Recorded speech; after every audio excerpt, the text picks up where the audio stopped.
안녕하세요. 여러분의 계좌의 불을 밝혀드릴 파이어스톤입니다.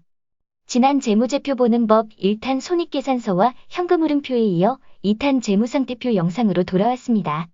그럼 시작해볼까요? 재무상태표는 크게 자산, 부채, 자본으로 이루어져 있습니다. 자산은 다시 유동자산과 비유동자산으로 나뉘어집니다. 부채는 유동부채와 비유동부채, 자본은 자본금, 자본잉여금, 이익잉여금으로 나뉘어집니다. 재무상태표에서 자산은 부채와 자본의 합이며 이해를 돕기 위해 바이오다인의 2020년 3분기 재무상태표를 가져와 보았습니다. 이제 각 항목별로 하나씩 살펴보겠습니다. 먼저 유동자산입니다. 유동자산은 현금 및 현금성 자산, 매출채권, 재고자산, 단기금융자산 등으로 구성되어 있습니다. 현금 및 현금성 자산 항목에서는 기업의 매출 규모에 비해 너무 많거나 적지 않은 현금을 보유하고 있는지 확인합니다. 대부분의 상장 기업들은 회계연도 말 기준 매출액 대비 7%에서 15% 수준의 현금을 보유하고 있습니다. 매출채권은 기업이 제품을 판매할 때 외상으로 판매한 금액을 말합니다. 기업 간 거래에서는 외상 거래가 일반화되어 있기 때문에 상장 기업들은 매출채권을 일정 부분 보유하고 있습니다. 수주를 바탕으로 하는 기업이 아닌 경우 매출이 증가하지 않는 상황에서 매출채권이 전년 대비 크게 증가했다면 그 원인을 파악하는 것이 중요합니다. 다음은 재고자산입니다. 일반적인 기업의 경우 매출이 증가하지 않는 상황에서 재고자산이 크게 증가한다면 원인을 꼭 파악하셔야 합니다. 그러나 조선 반도체 장비 기업처럼 수주를 바탕으로 하는 기업의 경우 재고자산의 증가가 긍정적인 경우도 있습니다. 단기금융자산은 기업이 1년 미만의 금융상품에 가입 시 나타나는 항목인데 단기금융자산이 많은 기업은 꾸준한 이익을 창출하는 회사를 의미합니다. 자산의 두 번째 항목 비유동자산에 대해 알아보겠습니다. 비유동자산은 유형자산과 무형자산으로 나뉘어집니다. 유형자산은 토지, 건물, 기계장치, 차량 등 기업이 제품이나 서비스를 생산하는 데 이용되는 물리적 형태를 가진 자산을 말합니다. 제조업체 평균 매출액 대비 유형자산의 비중은 약 30%에서 60%입니다. 설비 투자를 꾸준히 진행하는 기업의 경우 매출이 증가하지 못하면 감가상각비 등 잠재적인 비용이 늘어나 실적이 악화될 수 있습니다. 무형자산에서는 영업권과 개발비를 확인하실 수 있습니다. 영업권은 타 기업을 인수할 때 기업의 실제 가치를 초과하여 지불하는 금액이 있을 경우 그 초과 금액을 무형자산으로 회계 처리하는 계정 과목입니다.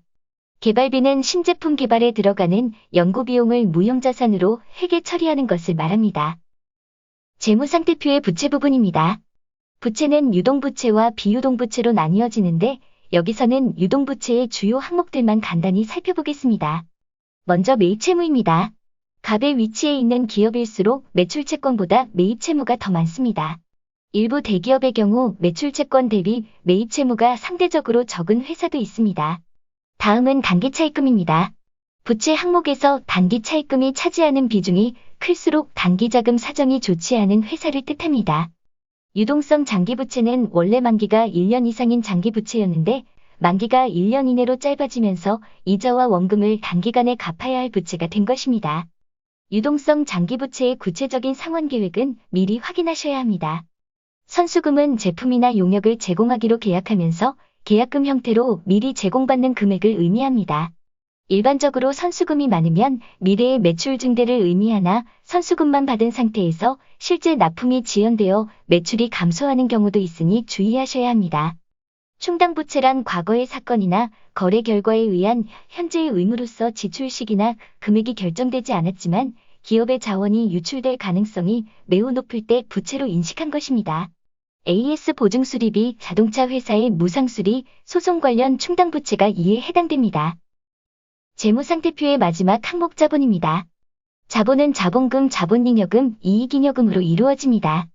자본금이란 발행한 주식의 액면과 합계를 뜻합니다. 다음 자본잉여금은 초과 발행한 금액의 합계를 뜻합니다. 우량기업일수록 자본금 변동이 없으며 그에 따른 자본잉여금 변동도 없습니다.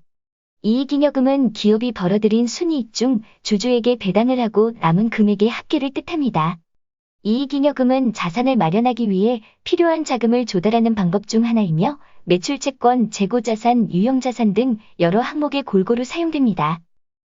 여기까지 재무상태표에 대해 알아보았습니다. 주식 투자 시 재무제표를 볼 줄 아는 것은 굉장히 중요합니다. 열심히 공부하셔서 성공 투자하시길 바랍니다. 영상이 도움되셨다면 좋아요와 구독 눌러주시고 저희는 더욱 유익한 영상으로 돌아오겠습니다. 감사합니다.